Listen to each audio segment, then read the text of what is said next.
টকবকে তরুণ মেধাবী শিক্ষার্থী আবু সাঈদ।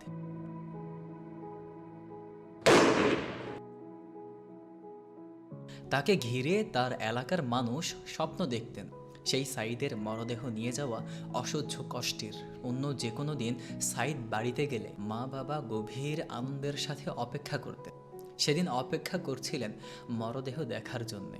গর্ভে ধারণ করা বাবা মায়ের মনে কত ঝড় যে বয়ে গেছে, আমরা কি তার সামান্যটুকু উপলব্ধি করতে পারবো? মধ্যরাতের অন্ধকার ভেদ করে কান্নার করুণ সুর সেদিন উপস্থিত সকলকে স্পর্শ করেছে। মা বোন স্বজনের আর্তনাদে উপস্থিত অনেকের চোখ ভিজেছে। বাবার পাথর দৃষ্টিতে গড়িয়ে পড়েছে অশ্রু। ছোটবেলা থেকে মেধার পরিচয় দিয়ে বেড়ে উঠেছিলেন আবু সাঈদ। তার লেখাপড়ার ব্যয় নির্বাহ করার মতো সামর্থ্য পরিবারের ছিল না। নিজের পড়ালেখার ব্যয় নিজেই মেটাতেন। লেখাপড়া ছেড়ে দেওয়ারও উপক্রম হয়েছিল কখনো কখনো। আবু সাঈদের বাড়িতে থাকার আলাদা কোনো ঘর ছিল না। দু ভাই এক বিছানায় থাকতেন। বাবা সামান্য জমি থেকে একটা অংশ বিক্রি করেছেন ঘর তোলার জন্য। দেওয়ালটুকু কেবল তুলেছেন। পরিবারের সদস্যরা বলছিলেন সাঈদ বড় চাকরি করবে, এটা তার স্বপ্ন ছিল। ৫৬% কোটা থাকলে সেই স্বপ্ন পূরণ করার যে কিছুটা কঠিন, সে কথা বলার অপেক্ষা রাখে না।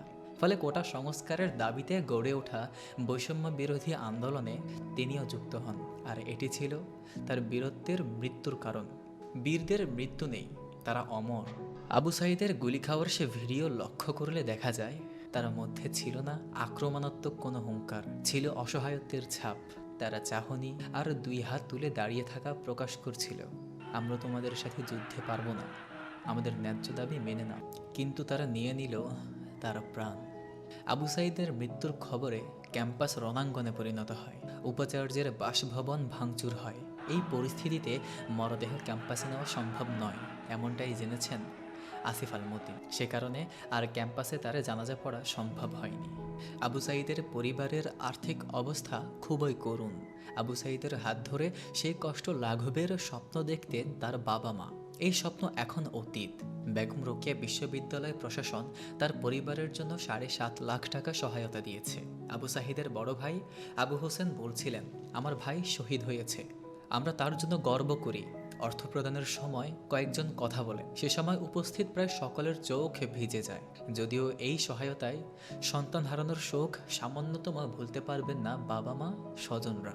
আবু সাঈদ মারা যাওয়ার আগের দিন ফেসবুকে লিখেছে, অন্তত একজন শামসুজ্জোহা হয়ে মরে যাওয়াটা অনেক বেশি আনন্দের, সম্মানের আর গর্বের। তার মৃত্যু জগৎ জুড়ে সম্মানের আর গর্বের হয়ে উঠেছে। এমন তথ্যবহুল ও ইন্টারেস্টিং সব ভিডিও পেতে আমাদের চ্যানেলটি সাবস্ক্রাইব করুন অথবা আমাদের ফেসবুক পেজটি ফলো করে আমাদের সঙ্গে থাকুন। ধন্যবাদ।